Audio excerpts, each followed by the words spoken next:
شروع اللہ کا نام لے کر جو بڑا مہربان نہایت رحم والا ہے۔ اے چادر میں لپٹنے والے، اٹھو،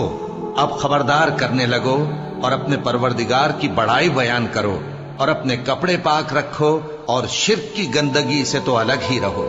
اور اس نیت سے احسان نہ کرو کہ اس سے زیادہ کے خواہاں ہو، اور اپنے پروردگار کی خاطر صبر کرتے رہو۔ پھر جب سور پھونکا جائے گا تو وہ دن مشکل کا دن ہوگا، یعنی کافروں پر آسان نہ ہوگا۔ مجھے اس شخص سے سمجھ لینے دو جس کو میں نے اکیلا پیدا کیا اور میں نے اس کو بہت سا مال دیا اور ہر وقت حاضر رہنے والے بیٹے دیے اور اس کو ہر طرح کے سامان میں وسعت دی، پھر بھی لالچ رکھتا ہے کہ میں اسے اور زیادہ دوں۔ ایسا ہرگز نہیں ہوگا، یہ ہماری آیتوں کا بڑا مخالف رہا ہے۔ میں اسے ایک بڑی چڑھائی چڑھاؤں گا۔ اس نے غور و فکر کیا اور ایک بات ٹھہرا لی، یہ مارا جائے، اس نے کیسی تجویز کی، پھر یہ مارا جائے، اس نے یہ کیسی تجویز کی، پھر اس نے نگاہ کی، پھر تیوری چڑھائی اور منہ بگاڑا، پھر پیٹ پھیر کر چلا اور تکبر کیا، پھر کہنے لگا یہ تو جادو ہے جو پہلے لوگوں سے برابر ہوتا آیا ہے، پھر بولا یہ اللہ کا کلام نہیں بلکہ بشر کا کلام ہے، میں ان قریب اس کو سقر میں داخل کروں گا، اور تم کیا سمجھے کہ سقر کیا ہے؟ وہ ایسی آگ ہے کہ نہ باقی رکھے گی اور نہ چھوڑے گی، اور بدن کو جھلس کر سیاہ کر دے گی۔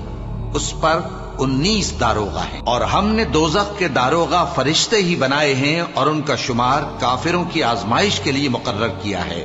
اس لیے کہ اہل کتاب یقین کریں اور مومنوں کا ایمان اور زیادہ ہو، اور اہل کتاب اور مومن شک نہ لائیں، اور اس لیے کہ جن لوگوں کے دلوں میں نفاق کا روگ ہے اور جو کافر ہیں کہیں کہ اس مثال کے بیان کرنے سے اللہ کا مقصود کیا ہے۔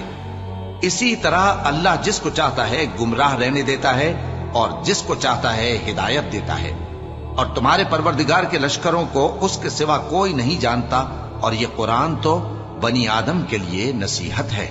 ہاں ہاں، قسم ہے چاند کی اور رات کی جب رخصت ہونے لگے، اور صبح کی جب روشن ہو جائے، کہ وہ آگ ایک بہت بڑی آفت ہے انسان کے لیے ڈر کی چیز، یعنی اس شخص کے لیے جو تم میں سے آگے بڑھنا چاہے یا پیچھے رہنا چاہے۔ ہر شخص اپنے کرتوتوں کے باعث گرفتار ہوگا، مگر داہنی طرف والے نیک لوگ جنتوں میں ہوں گے اور پوچھتے ہوں گے، یعنی آگ میں جلنے والے گناہگاروں سے کہ تم دوزخ میں کیوں پڑے؟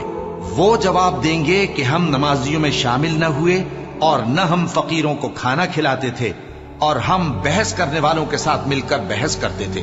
اور روز جزا کو جھٹلاتے تھے، یہاں تک کہ ہمیں موت آ گئی۔ تو سفارش کرنے والوں کی سفارش ان کے حق میں کچھ فائدہ نہ دے گی۔ ان کو کیا ہوا ہے کہ نصیحت سے روگرداں ہو رہے ہیں، گویا گدھے ہیں کہ بدک جاتے ہیں جو شیر سے ڈر کر بھاگ جاتے ہیں۔ اصل یہ ہے کہ ان میں سے ہر شخص یہ چاہتا ہے کہ اس کے پاس کھلی ہوئی کتاب آئے، ایسا ہرگز نہیں ہوگا۔ حقیقت یہ ہے کہ ان کو آخرت کا خوف ہی نہیں۔ کچھ شک نہیں کہ یہ قرآن نصیحت ہے، تو جو چاہے اسے یاد رکھے، اور یاد بھی تبھی رکھیں گے جب اللہ چاہے۔ وہی اس لائق ہے کہ اس سے ڈرا جائے، اور وہی معاف کرنے والا ہے۔